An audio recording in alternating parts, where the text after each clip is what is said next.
Summer holidays வந்தாச்சு, நம்ம GT Holidays வந்தாச்சு. GT Holidays, South India's #1 travel brand. Meenakshi Faculty of Physiotherapy. Admissions open for BPT and MPT.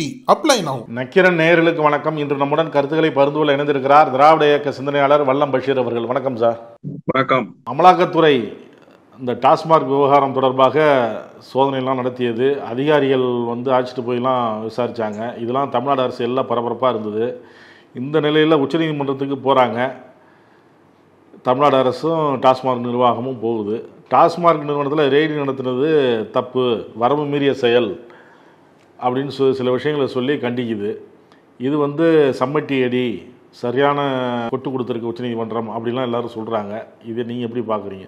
அமலாக்கத்துறை திட்டமிட்டு யார் மீது அவதூறு பரப்ப வேண்டும் என்று நினைக்கிறதோ அவர்கள் மீது அவதூறு பரப்புகிற வேலையை சரியாக செய்து கொண்டிருந்தது. ஒரு அரசியல் கட்சி போல பாரதிய ஜனதா கட்சியினுடைய அமலாக்கத்துறை பிரிவு, பல துறை பிரிவுகள் வச்சிருக்கிறாங்க அவங்க.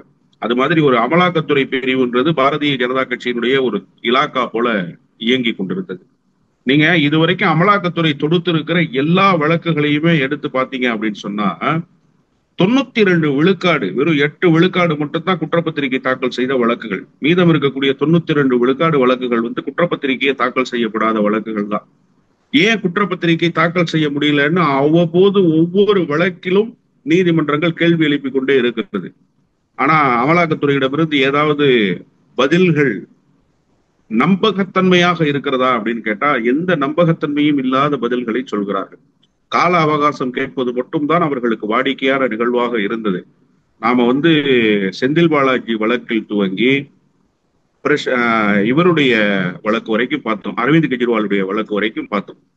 அரவிந்த் கெஜ்ரிவால் வழக்குல ஒருபடி மேல போய் உங்கள்கிட்ட ஏதாவது இருக்கா இல்லையான்னு நீதிமன்றம் கேள்வி எழுப்பி, ஆதாரம்னு ஏதாவது ஒண்ணு நீங்க வச்சிருக்கீங்களா இல்லையா அப்படின்னு நீதிமன்றம் கேள்வி எழுப்பிய காட்சிகளை நாம பார்த்தோம். இப்ப அதிலிருந்து ஒருபடி மேல போய் அமலாக்கத்துறை அம்பலப்பட்டு போகிற அளவுக்கு இன்றைக்கு உச்சநீதிமன்றங்கள் ஒரு நெருக்கடியை தருகிற நிலை வந்திருக்குன்னு சொன்னா இதுக்கு காரணம் அமலாக்கத்துறையினுடைய இந்த நடவடிக்கைகள் தான்.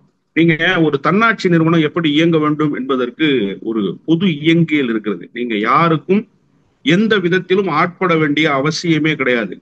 பிரதமராக இருந்தாலும் சரி, எதிர்கட்சி தலைவராக இருந்தாலும் சரி, நாடாளுமன்ற உறுப்பினர்களாக இருந்தாலும், அமைச்சர் பெருமக்களாக இருந்தாலும் உங்களுடைய அணுகுமுறை என்பது ஒரு தன்னாட்சி நிறுவனத்தினுடைய அணுகுமுறையாக இருக்கணும். எலெக்ஷன் கமிஷன் எப்படி இருக்கோ, நீதித்துறை எப்படி இருக்கோ, அதுபோல அமலாக்கத்துறை இருக்கணும். அதனாலதான் அந்த வானளாவிய அதிகாரங்கள் கொடுக்கப்படுகிற போது எதிர்கட்சிகள் கண்டன குரல் எழுப்பின. இவ்வளவு பெரிய அதிகாரத்தை தூக்கி கொடுத்தால் இவர்கள் நாளை எப்படி வேண்டுமானாலும் இந்த அதிகாரத்தை பயன்படுத்துவார்கள், குறிப்பாக ஆளுகிற அதிகார வர்க்கத்துக்கு ஆதரவாக பயன்படுத்துவார்கள்னு சொன்னது இன்னைக்கு நடந்து போச்சே. அப்படித்தானே? எரும மாடு செத்து போனதுக்கும் அமலாக்கத்துறைக்கும் ஏதாவது சம்பந்தம் இருக்கா சார்? கேள்வி எழுப்பணுமே. எரும மாட்டுக்கும் ஈடிக்கும் என்னடா சம்பந்தம்னு கேட்டா, பாரதிய ஜனதா கட்சியினுடைய உட்பிரிவில் இருக்கக்கூடிய ஒரு மாவட்ட நிர்வாகி ரியல் எஸ்டேட் புரோக்கரு, அந்த ரியல் எஸ்டேட் புரோக்கருக்கு புரோக்கரேஜ் வேலை செய்யற அமைப்பாக அமலாக்கத்துறை மாறி போச்சு. சம்மன் அனுப்பி கிளின்னு கிழிச்சதுக்கு பிறகு அந்த வழக்குக்கு எங்களுக்கு சம்பந்தம் இல்லைன்னு அந்த வழக்குல விட்டுட்டு ஓடுற நிலைமையெல்லாம் அமலாக்கத்துறைக்கு வந்துச்சு. இப்போ நிறைவாக ஒரு எச்சரிக்கை மணி அமலாக்கத்துறைக்கு அடிக்கப்பட்டிருக்கு. அப்படிதான் நான் புரிஞ்சுக்கிறேன். இதற்கு மேலும் அமலாக்கத்துறை தன்னுடைய நிலை உணராமல் இயங்கும் என்று சொன்னால் இந்த நாட்டு மக்களிடத்துல அமலாக்கத்துறை ஒரு சிரிப்பு போலீஸ் மாதிரி ஆயிடுச்சு. அமலாக்கத்துறை மீது இருந்த அந்த பார்வை இருக்குல்ல, மணல் விவகாரத்துல எல்லாம் போய் மணல் அதிபர்களிடத்துல எல்லாம் போய் நம்ம மேல கேஸ் போட்டுருவேன், எனக்கு ஏதாவது காசு கொடுன்னு தலையை சுருங்கிட்டு நின்னதெல்லாம் எவ்வளவு பெரிய கேவலமான ஒரு செயல். அந்த காட்சிகள் எல்லாம் பார்த்தோமா இல்லையா? வட இந்தியாவுல இதை விட இன்னும் மோசமாக திட்டமிட்டு அரசியல் கட்சிகளுடைய தலைவர்களை பழிவாங்குகிற வேலையை ஹேமந்த் சோரன் வழக்குல என்ன செஞ்சாங்க? ஹேமந்த் சோரன் நான் டெல்லியில தான் இருக்கேன்னு டிக்ளேர் பண்றாரு, அவர் அப்ஸ்காண்ட் ஆயிட்டாருன்னு சொல்றாங்க. நான் எங்கேயுமே அப்ஸ்காண்ட் ஆகலையே, நான் எங்க போனேன்னு கேட்கிறாரு. அவரு நீதிமன்றத்துல இத்தனாம் தேதி நான் ஆஜராகிறேன்னு சொல்லியிருக்கிறாரு. ஆஜராக வேண்டிய நாள் வருகிற வரை அவருக்கு உண்டான அலுவல் பணிகளை செய்யறாங்க. அவருடைய கார்னு சொல்லி ஒரு BMW காரை கைப்பற்றியதா அமலாக்கத்துறை ஒரு நாடகம் அடிச்சு அது என்னுடைய காரே இல்லைன்னு சொன்னாரு. அதே மாதிரி அரவிந்த் கெஜ்ரிவால் விவகாரத்துல அதிர்ச்சி பத்திரிகையாளர்கள் மத்தியில எல்லாவற்றையும் பந்தி வைத்தார். என்னெல்லாம் அமலாக்கத்துறை மோசமான நடவடிக்கைகளில் ஈடுபட்டதோ அவ்வளவையும் அவர் பத்திரிகையாளர்கள் இடத்துல வெளிப்படுத்தினார். அப்போதும் அமலாக்கத்துறைக்கு சூடு சுரணை என்பது கிஞ்சிட்டும் இல்லை. செந்தில் பாலாஜி விவகாரத்தில் அமலாக்கத்துறை எங்கெங்கெல்லாம் தவறு செய்திருக்குன்னு மரியாதைக்குரிய மாநிலங்களவையினுடைய உறுப்பினர் மூத்த வழக்கறிஞர் அண்ணன் NR இளங்கோ எல்லாவற்றையும் பத்திரிகையாளர்களிடத்துல சொன்னார். நிறைந்த நீதிமன்றத்திலும் தன்னுடைய வாதங்களை எடுத்து வைத்தார். அப்போதும் இந்த அமலாக்கத்துறைக்கு எந்த அறிவும் வரவில்லை, எந்த சூடு சொரணையும் வரல. இப்போ இறுதியாக ஒரு எச்சரிக்கை மணி நீதிமன்றத்தின் வாயிலாக அடிக்கப்பட்டிருக்கிறது. இதை நிறைவாக எடுத்துக்கொண்டு அமலாக்கத்துறை தன்னை சரி செய்து கொள்வதற்கான ஒரு கடைசி வாய்ப்பு என்றுதான் நான் பார்க்கிறேன். நீங்க இவ்வளவு தூரம் சொல்றீங்க, எந்த ஒரு முகாந்திரமும் இல்லாம வருவாங்க, சோதனை பண்ணுவாங்க, அப்புறம் போயிடுவாங்க, அப்புறம் கேட்டால் கால அவகாசம் தான் கேட்பாங்க, எந்த ஒரு ஆதாரமும் முகாந்திரமும் இல்லாமல் தான் அவங்க செயல்பட்டு இருக்கிறாங்க அப்படின்லாம்.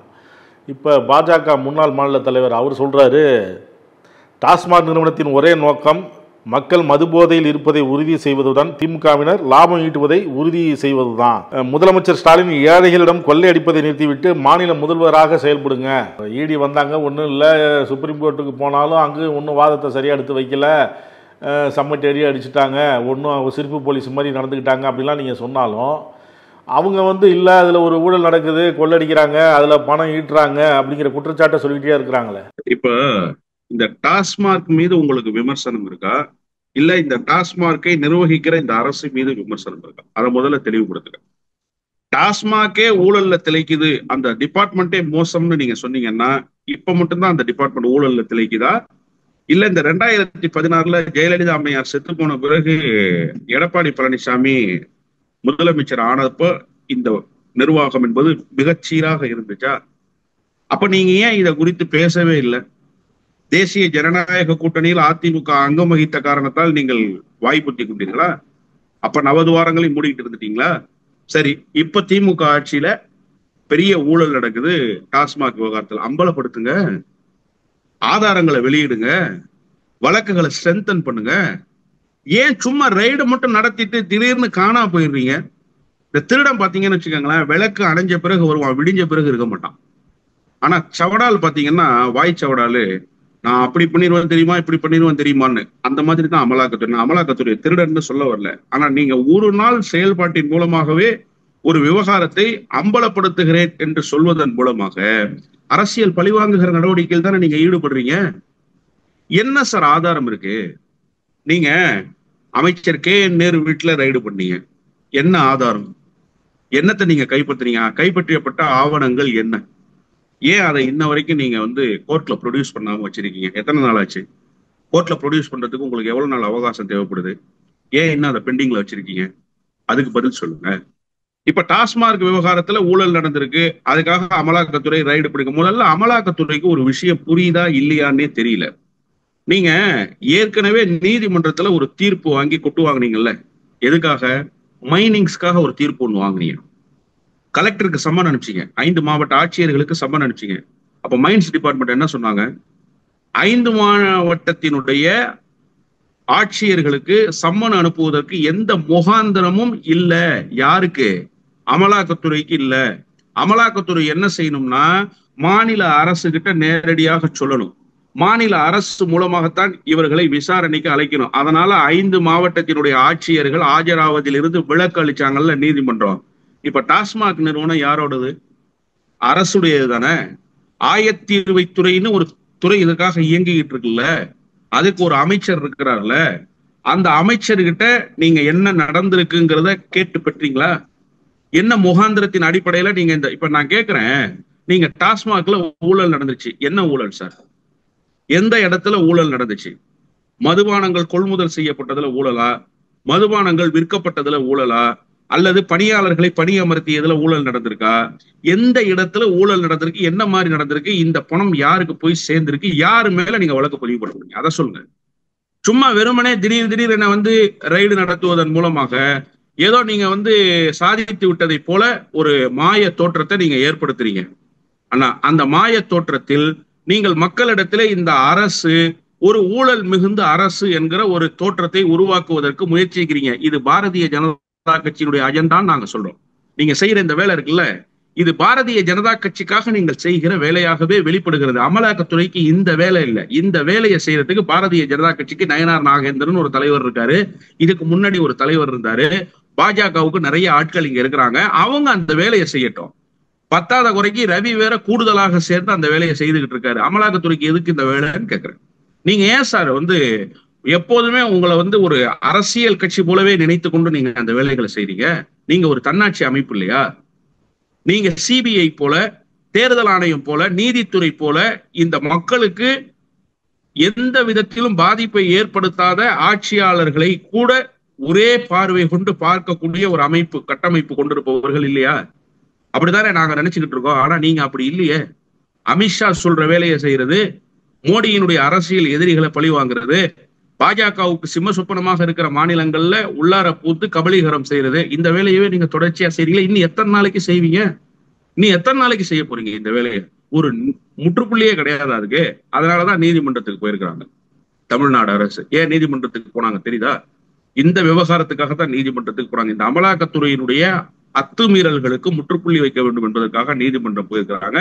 நீங்க இது வரைக்கும் எந்த வழக்கிலும் ஒரு முகாந்திரத்தோடு விசாரணை நடத்தவும் இல்லை, ஆதாரங்களை நேரடியாக வெளிப்படுத்தவும் இல்லை, எதற்காக இந்த ரைடுகள் நடக்குதுன்னு சொல்லவும் இல்லை. இதுதான் யதார்த்தமான உண்மை.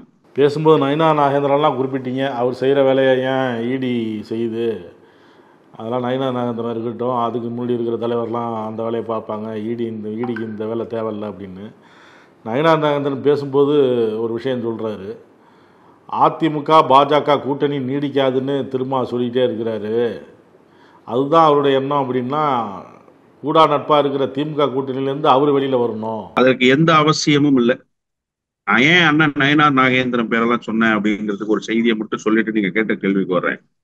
அண்ணன் நயினார் நாகேந்திரனுக்கு அமலாக்கத்துறையோட ஒரு நெருங்கிய தொடர்பு இருக்கு. அண்ணனோட பணம்னு சொல்லி பழைய மாநில தலைவர் வத்தி வச்சார்ல, ரயில்ல பிடிப்பட்டது தானே, ரயில்ல பிடிப்பட்ட பணம். அந்த பணம் ரயில்ல வருதுன்னு சொன்னவர் யாருங்கிறது எல்லாருக்கும் தெரியும்.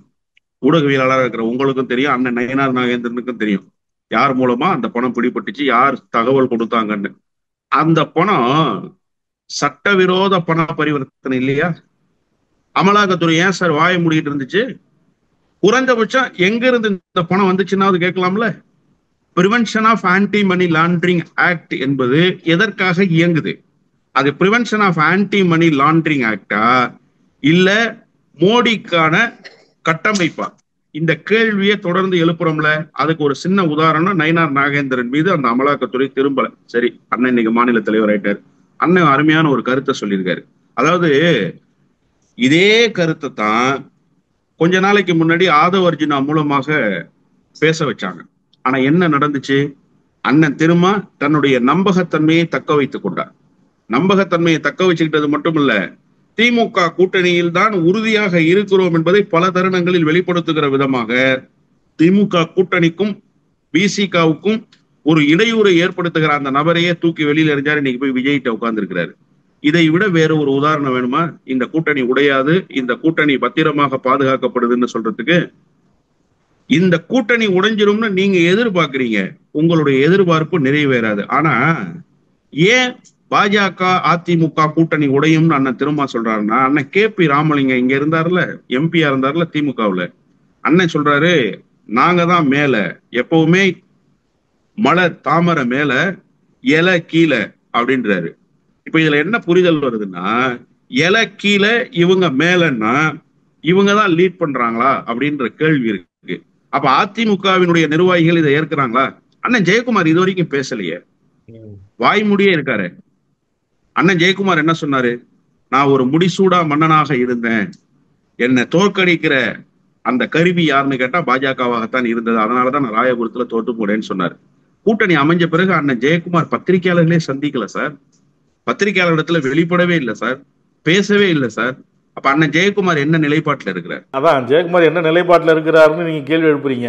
அதிமுக பாஜக கூட்டணி நீடிக்கும், அது முடியாது அப்படிங்கிற பட்சத்துல அவர் தொகுதி மாறலாம் அப்படின்னு, மயிலாப்பூர் மாறலாம் அப்படின்னு ஒரு ஐடியாவில் அவர் இருக்கிறதா தகவல் வருது. நல்ல அருமையான விஷயம். அண்ணன் மயிலாப்பூர்ல போட்டியிடணும். ஏன்னா அண்ணனை மாதிரி ஆளு மயிலாப்பூருக்கு போய் போட்டியிடுறது இருக்குல்ல, அப்பதான் பாஜகவினுடைய உண்மை முகம் என்னன்றத அண்ணன் மாதிரியான ஆட்கள் இன்னும் வேகமா பேச முடியும். ஏன்னு கேளுங்க, இங்கேயாவது மதச்சிறுபான்மையினர் தான் நேரடியாக நெஞ்சில குத்துனாங்க. நீங்க போய் பாஜகவோடு கூட்டு வச்சு இங்க நிக்கிறீங்களே, உங்களுக்கு வாக்களிக்க முடியாதுன்றது இருக்குல்ல, அது நேரடி தாக்குதல். ஜனநாயகத்துல அதுக்கு உரிமை இருக்கு. பாஜக காரன் என்ன தெரியுமா செய்வான்? இவருடைய சமூகத்தை சேர்ந்தவர்கள் மயிலாப்பூருக்குள்ள நுழையிறதான்னு கேட்பான். புரியுதா உங்களுக்கு? நீ மயிலாப்பூருக்குள்ள நுழையிறதா, அவர் என்ன சமூகம்னு நான் பேச விரும்பல, அவர் என்ன சமூகம்னு எனக்கு தெரியவும் தெரியாது, அது வேறு. ஆனா அவர் பிராமணர் அல்ல. பிராமணர் அல்லாதார் ஒருவர் அதிலும் வட சென்னையிலிருந்து ஒருவர் வந்து மயிலாப்பூருக்குள் நிற்கிறார் என்று சொன்னால் பாஜக முதுகுல கையை போட்டு குத்துற வேலையை எளிதாக செய்வாங்க. அதனால அண்ணன் மயிலாப்பூர்ல வந்து நிக்கணும். அப்பதானே தேர்தல் முடிஞ்ச பிறகு இன்னும் கடுமையா விமர்சிப்பாரு. அதெல்லாம் ஒரு புறத்துல இருக்கட்டும். அதிமுக முழுமையான மனநிலையோடு கீழ்நிலையில பாஜகவினுடைய கூட்டணியை வரவேற்கல. கீழ்நிலையில பாஜகவினுடைய கூட்டணிக்கு பெரிய அளவுல வரவேற்பு அதிமுக இடத்துல இல்ல. எடப்பாடி பழனிசாமி மட்டும்தான் மகிழ்ச்சியா இருக்காரு. அவரோடு சேர்ந்து எஸ்பி வேலுமணி போன்றவர்கள் மகிழ்ச்சியா இருக்கிறார்கள். ராஜேந்திர பாலாஜி இந்த பக்கம் ஆர்பி உதயகுமார்னு பக்கவாத்தியங்கள் தாளம் வாசிச்சுக்கிட்டு இருக்கு. அவ்வளவுதானே தவிர அதிமுகவில் ஒரு கனத்த மௌனம் நிகழ்தா இல்லையா? ஒரு கனத்த மௌனம் நிர்வாகிகள் மத்தியில இருக்கா இல்லையா? எதற்காக இந்த கூட்டணி இவ்வளவு அவசர கதியில் அமைஞ்சதுன்ற யோசனைக்கே இன்னும் அவர்கள் முடிவு காணலையே. அந்த ஒரு தெளிவே இன்னும் அதிமுக இடத்துல கிடைக்கலையே. அதுக்குள்ள ஏங்க கூட்டணியை பேசி முடிவு பண்ணி கூட்டணிக்கு போயிட்டோம்னு சொல்லி ஒரு கடிவாளத்தை நமக்கு நாமே போட்டுக்கிட்டோம்னு கேட்கறாங்கல்ல. அதுக்கு என்ன விடை? இது வரைக்கும் விடை தெரியாம தானே அதிமுக தொண்டை சுத்தலாம். இதை அறிந்ததுனால்தான் கல யதார்த்தம் உணர்ந்திருக்கிற அண்ணன் திருமா அத்தகைய கருத்தை வெளிப்படுத்தினார். புரியுதா உங்களுக்கு? அவர் தினந்தோறும் மக்களை சந்திக்கக்கூடிய தலைவர், அன்றாட மக்களோடு இருக்கக்கூடிய தலைவர். எனவே மக்களோட பல்ஸ் என்னவா இருக்கு, அதிமுக கேடர்ஸ் என்ன ஃபீல் பண்றாங்கன்றத அந்த பல்ஸ் உணர்ந்து அவர் பேசுறார். அவர்களுடைய நாடி துடிப்பறிந்து பேசுகிறார். எனவே அத்தகைய கருத்தை அவர் வெளிப்படுத்துறார். அண்ணன் நயினார் நாகேந்திரன் இல்லைன்னு சொல்லட்டும். அண்ணன் நயினார் நாகேந்திரன் இல்லைன்னு சொல்லட்டும். இன்னொன்னு தெரியுமா? அண்ணன் நயினார் நாகேந்திரன் தலைவரானதுக்கு காரணமே அதிமுகவில் இருக்கக்கூடிய அதிருப்தியாளர்கள் கொஞ்சம் சுமூகமான ஒரு அணுகுமுறைக்கு வரணும். அதிமுக பாஜக கூட்டணி என்பது தாமரை இலை மேல் தண்ணீர் போல இருக்கு. அது இன்னும் கொஞ்சம் பிடிமானத்துக்கு வரணும். அப்ப நீங்க பீப் சவுண்ட் போடுவீங்களே முன்னாள் தலைவர், அவர் இருந்தா அது நடக்காது. அதனால அதிமுகவோடு நெருங்கிய தொடர்புடைய நயினார் நாகேந்திரன் இருந்தால் கொஞ்சம் இலகுவாக இருக்கும் தேர்தலை சந்திக்கிறதுக்கு தான் அண்ணனையே தலைவராக்குனாங்க. அதனால அண்ணனுக்கு இந்த உண்மையெல்லாம் தெரியும். அரசியல் ரீதியாக ஒரு விமர்சனத்துக்கு எதிர்கருத்து வைக்க வேண்டும் என்கிற நிலையிலிருந்து வைத்திருக்கிறார் என்றுதான் புரிந்து கொள்ள வேண்டும். அதிமுக பற்றிலாம் பேசுனீங்க. இப்போ அதிமுக வந்து முழு மனதோட தொண்டர்கள்லாம் இதை வந்து ஏற்றுக்கல பாஜக கூட்டணியை, எடப்பாடி பழனிசாமியை தவிர. ஏன் இவ்வளோ அவசரமாக கூட்டணி வச்சாரு அப்படிங்கிறதுக்கு இன்னும் விடை தெரியல தொண்டர்களுக்கு அப்படின்லாம் சொன்னீங்க. இப்போ இன்னொரு தகவலும் வெளியாகுது. எடப்பாடி பழனிசாமி ஒரு சர்வே எடுத்திருக்கிறார், விஜயோட செல்வாக்கு எப்படி இருக்குது அப்படின்னு, மக்கள் ஏற்கிறாங்களா என்னன்னு. அதுவும் வட தமிழகத்தில் நின்னா அவர் ஜெயிப்பாரா, எங்கே நின்னா ஜெயிப்பார், அதிமுக கூட்டணிக்கு வந்தால் என்ன ஏது அப்படின்லாம் எடுத்திருக்கிறார் அப்படின்லாம் தகவல் வெளியாகுது. இப்போ தேமுதிக ஏற்கனவே அதில் இருந்தாங்க. இப்போ அதோட நிலைமை இப்போ இருக்காங்களா கூட்டணியில் இல்லையா? அவங்கள கேட்குறதுக்கு ஜனவரி மாதம் தான் நான் சொல்லுவேன், இப்போ நான் எதுவும் சொல்கிறதுக்கு இல்லை அப்படிங்கிறாங்க. இதுக்கிடையில் விஜய்க்கு வந்து சின்னமும் எந்த சின்னத்தை தேர்ந்தெடுக்கலாம், மக்கள் மனசில் எது நிற்கும், விசிலா கிரிக்கெட் மட்டையா, இப்படி ஒரு இதெல்லாம் தகவல் வெளியாகிட்டு இருக்கு. இதெல்லாம் எப்படி பார்க்க? அதாவது விஜய்க்காக ஒரு சர்வே நடத்துகிற நிலைக்கு அதிமுக வந்திருக்கிறது என்று சொன்னால் அதிமுக எவ்வளவு பலகீனப்பட்டு போயிருக்குன்னு நீங்க யோசிங்க. இல்ல, ரெண்டு பேருமே ஒருத்தருக்கு ஒருத்தர் இது வரைக்கும் விமர்சிக்கல. இல்ல நான் தான் சொல்றேன் சார். அதாவது விமர்சிக்காம போங்க. அவங்க நினைக்கலாம் அதிமுகவினுடைய தழுவலாகவே இருக்கிற விஜயை ஏன் விமர்சிக்கணும், அந்த கேள்வி இருக்குல்ல. அதிமுக எதெல்லாம் முன்வைக்குதோ அதையே தான் விஜய் முன்வைக்கிறார். திமுக எதிர்ப்பை முன்வைக்கிறாரு. பாஜக விஷயத்த பேசணும்னா படக்குன்னு என்ன பண்ணிடுறாருன்னா மென்மையான அறிக்கையை கொடுக்குறாரு. அதே திமுகவை விமர்சிக்கணும்னா கடுமையான அறிக்கைகளை கொடுக்குறாரு. அப்ப அந்த அணுகுமுறையிலேயே அதிமுகவினுடைய தழுவல் தெரியுது ஒண்ணு. இன்னொன்னு, திமுக எதிர்ப்பை மட்டுமே பிரதானமாக கொண்டிருக்கக்கூடிய கட்சி. இன்னைக்கு விஜயும் அதை மட்டும் தான் செய்யறார். அதை தாண்டி வேற ஏதாவது விஜய் கிட்ட இருக்கா? விஜய் கிட்ட என்ன அரசியல் புரிதல் இருக்கு? எந்த புரிதலும் இல்லை. சரி, அதெல்லாம் விட்டுருவோம் நம்ம. நான் ஒரே ஒரு கேள்விக்கு வர்றேன். இன்னைக்கு நிலைமைக்கு தமிழ்நாட்டில் இருவரும் கட்சிகள்னு சொன்னா அதிமுக திமுக தானே சார்? அதிமுக தானே சார் பேஸ், திமுக தானே சார் பேஸ். நீங்க மேல இந்த கட்சிகளின் மீது கட்டி எழுப்பப்படுகிற கூட்டணி தானே சார் வெற்றி தோல்வியை நிர்ணயிக்கிற கூட்டணிகளாக மாறி போகும். இதானே சார் அரசியல் சினாரியோ. விஜய்க்கு என்ன சார் நிரூபிக்கப்பட்ட வாக்கு வங்கி இருக்கு? விஜய்க்கு என்ன நிரூபிக்கப்பட்ட வாக்கு வங்கி இருக்கு? எத்தனை தேர்தல அவர் சந்திச்சிருக்கிறாரு? அவருக்கு மக்களிடத்துல இருக்கக்கூடிய செல்வாக்கு என்னன்ற ஒரு பரிசோதனையாவது இது வரைக்கும் நடந்திருக்கா? அதிமுக சார்பில் ஒரு சர்வே எடுத்தாங்க அப்படின்லாம் தகவல் அதுல சொல்றாங்க. அதாவது வெற்றி நிரூபிக்கப்பட்ட, நீங்க சொல்ற மாதிரி இது வரைக்கும் என்ன நிரூபிச்சிருக்கிறாங்க அப்படிங்கிறது இன்னொரு பக்கம். எந்த தொகுதியிலையும் அவர் வந்து வெற்றி பெற முடியாத அளவுக்கு இருந்தாலும் எல்லா தொகுதியிலையும் கணிசமான ஒரு வாக்கு வங்கி இருக்கு அப்படிங்கிற மாதிரி அவங்க சொல்றாங்களே. இப்போ சீமானுக்கு எப்படி இருக்குதோ அதே மாதிரி ஒரு இது இருக்கு அப்படின்னு சொல்றாங்க. அதாவது ஆகாயத்துல அப்படியே கோட்டை கட்டுறது இருக்குல்ல, 8 அடுக்கு மாளிகை கட்டிடலாம், ஆனா அது நிஜ வாழ்வுக்கு வரணும்ல. அது மாதிரிதான் இந்த கதை. எல்லா தொகுதியிலையும் ஓட்டு இருக்கு, பெண்களிடத்துல வரவேற்பு இருக்கு, இளைஞர்களிடத்துல வரவேற்பு இருக்கு. இதெல்லாம் பேசுவதற்கு நல்லா இருக்கும். நீங்க கமல் கட்சி தொடங்கி போட்டியிட்டார்ல, அப்போ கமலே நேரடியாக களத்துல இறங்கி வானதி சீனிவாசன் இன்றைக்கு வெற்றி பெற்றிருக்கிற தொகுதியில கோவை தெற்குன்னு நினைக்கிறேன் அந்த தொகுதி, அந்த தொகுதியில அவரே போட்டியிட்டார். அப்ப பாத்தீங்கன்னு சொன்னா பெரிய அளவுல ஒரு அரசியல் மாற்றத்துக்கு தயாராகிற இளைஞர்கள், 2 கட்சியும் வேணாம், இந்த ஒரு மனநலம் வரும். இந்த சில படித்த மேதாவிகளிடத்துல எந்த புரிதலும் இல்லாம ஒரு தட்டையான பார்வை ஒண்ணு இருக்கும். 2 கட்சியுமே ஊழல் கட்சி தான், இதுவும் ஊழல் கட்சி தான், அதுவும் ஊழல் கட்சி தான். ஒரு மாற்றம் வரணும். என்னடா மாற்றம் வரணும்? இது வரைக்கும் இந்த 2 கட்சிகள் செய்திருக்கிறது என்னன்னு தெரியுமா? இந்த 2 கட்சிகள் தமிழ்நாட்டுல நிகழ்த்தி இருக்கிற சாதனையை வேற ஒருத்தர் நிகழ்த்த முடியுமா? இதெல்லாம் ஏன் சிந்திக்கிறது இல்லை? அதுக்குள்ளெல்லாம் நம்ம போகலாம், நிறைய சப்ஜெக்ட் இருக்கு. அப்படி ஒரு மாற்றத்தை விரும்பக்கூடியவர்கள் கமலுக்கு வாக்களிப்பதற்கு தயாரானார்கள். ஆனா என்ன ஆச்சு கமலுடைய நிலைமை? நீங்க கமலினுடைய அரசியல் வாழ்வு இருக்குல்ல, அது ரொம்ப சொற்ப காலம்தான் இருந்தது. கடைசியில திமுகவினுடைய அண்ணா அறிவாலயத்தில் ஒரு ராஜ்யசபாவுக்காக அது நின்றுச்சு. புரியுதா உங்களுக்கு? அதுக்கு முன்னாடி கமல் மக்கள் இயக்கமா நடத்திக்கிட்டு இருந்தார் தன்னுடைய அமைப்பை. தன்னுடைய பிறந்த நாளின் போது தன்னுடைய ரசிகர்களை இரத்த தானம் வழங்குவது, உடல் உறுப்புகள் தானம் செய்ய வைப்பது, கண் தானம் செய்ய வைப்பது, இப்படியெல்லாம் பல்வேறு சமூக இணக்கமான நடவடிக்கைகளில் அவர்களை ஈடுபட வைத்து அதன் மூலமாக அரசியல் கட்சியை துவங்கினார். விஜய் அப்படி என்ன சார் பண்ணியிருக்காரு? இந்த விஜய் மக்கள் இயக்கம்னு வச்சிருந்தாங்களே, எத்தனை நாளா வச்சிருக்காங்க? இந்த தியேட்டர்ல போய் அடிச்சு தியேட்டரோட சீட்டெல்லாம் கிழிச்சு போட்டதை தவிர அந்த மக்கள் இயக்கம் என்ன சாதனையை செஞ்சுச்சுன்னு நீங்க நினைக்கிறீங்க? முதல் மதிப்பெண் எடுத்தவங்களுக்கு எல்லாம் கூப்பிட்டு அழைச்சு பாராட்டி பரிசெல்லாம் கொடுத்தாரு. எப்போ கட்சி தொடங்குறதுன்னு முடிவான ஒரு வருடத்துக்கு முன்புதான் இந்த பணி. கட்சி தொடங்குறதுன்னு முடிவாயிடுச்சு, அரசியலுக்கு வர்றதுன்னு முடிவாயிடுச்சு. அப்போ அதுக்கு உண்டான வேலைகளை ஒரு வருடமா பாக்குறதுங்கிறது இல்ல, நெடிய பயணத்துல வர்றதுங்கிறது ரொம்ப முக்கியம். விஜயகாந்த் ஏன் சக்சஸ் ஆனார்னா, அவருடைய கொடி அறிமுகப்படுத்தப்பட்டது எப்போது? அவருடைய ரசிகர் மன்றங்கள், கேப்டன் மன்றங்கள் பொது வாழ்வுக்கு வந்தது எப்போது? அவர் அரசியல் வயப்பட்டது எப்போது? தன்னை ஒரு அரசியல் தலைவராகவே அடையாளப்படுத்தி கொண்டது எப்போது? கட்சியெல்லாம் தொடங்குறதுக்கு முன்னாடி அவர் அரசியல் தலைவராக வெளிப்பட தொடங்கிட்டார் தெரியுமா உங்களுக்கு? அவர் தன்னை ஒரு தலைவராக அதற்கு முன்பே தகவமைத்துக் கொண்டார். அவர் ஒரு சரியான சந்தர்ப்பத்துக்கு காத்திருந்தார், அந்த சந்தர்ப்பம் வந்தது, தலைவரானார். அதற்கு முன்பே அவர் தயாராகி கொண்டே இருந்தார். விஜய் அப்படி தயாராகி இருக்கிறாரா? சரி, நான் இப்ப விஜயினுடைய செல்வாக்கு என்ன இல்ல அது அப்படிங்கிறதெல்லாம் விட்டுருவோம்.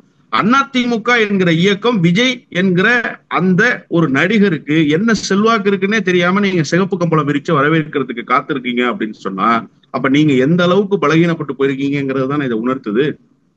நான் என்ன கேட்க விரும்புறேன்னா சார், ஒரு காலத்துல மூப்பனார் துவங்கி நீங்க நினைத்து பார்க்க முடியாத ஆளுமைகள் எல்லாம் போயஸ் கார்டனுடைய இல்லத்தில் போய் கூட்டணிக்காக காத்திருந்த காலம் என்பது ஒன்று இருந்தது.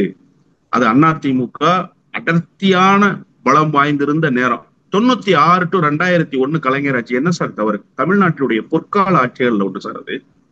தமிழ்நாட்டினுடைய பொற்கால ஆட்சின்னு நீங்க பட்டியல் போட்டீங்கன்னா, எனக்கு தெரிய என் அரசியல் அறிவுக்கு எட்டிய வரையில் 96 to 2001 கலைஞர் நடத்திய ஆட்சி இருக்குல்ல, அதுதான் தமிழ்நாட்டினுடைய பொற்காலம் என்று நான் சொல்வேன். என்ன தவறு இருந்துச்சு? ஆனா ஒட்டுமொத்தமாக ஜெயலலிதாவை நோக்கி படையெடுத்தாங்க சார். காங்கிரஸ், தமிழ் மாநில காங்கிரஸ், பாட்டாளி மக்கள் கட்சி, பொது உடைமை இயக்கம் எல்லாம் ஒட்டுமொத்தமா படையெடுத்து போனாங்க. யாரையும் அந்த அம்மா போய் கூப்பிடல சார். எல்லாரும் போயஸ் கார்டன் வாசல்ல போய் நின்னாங்க. அப்படியெல்லாம் கூட்டணி அமைச்சாங்க. அந்த மாதிரி பலம் வாய்ந்த கட்சியாக அந்த கட்சி ஒரு காலத்தில் இருந்ததே, இன்றைக்கு அந்த கட்சிக்கு என்ன நிலைமை வந்திருக்கிறது என்பதை அதிமுகவினுடைய தொண்டை பார்க்கிறானா இல்லையா? விஜய்க்கெல்லாம் காத்திருக்கிற நிலைமைக்கு அதிமுக வந்துருச்சே. அப்ப அதிமுக பலகீனப்பட்டிருக்கிறது தானே இது உணர்த்துது. ஒரு வருடத்துக்கு முன்பு கூட்டணி என்னைக்காவது அறிவிச்சிருக்காங்களா அதிமுகவில்? எனக்கு நல்லா ஞாபகம் இருக்கு சார். அந்த அம்மா என்ன பண்ணுச்சு, 2001 விஜயகாந்தோடு கூட்டணி பேச்சுவார்த்தை தொடங்கிருச்சு. விஜயகாந்த் போக போறாருன்னு முடிவாயிடுச்சு. 2011 முடிவாயி போச்சு. கேண்டிடேட் அறிவிச்சுட்டாங்க சார். அந்த அம்மா 234 தொகுதிக்கு கேண்டிடேட் அறிவிச்சோன்னா 2 கம்யூனிஸ்ட் கட்சிகளும் போய் விஜயகாந்த் ஆபீஸ்ல உட்காந்துட்டாங்க. அந்த அம்மா அதை பத்தி எல்லாம் சிந்திக்கவே இல்லை.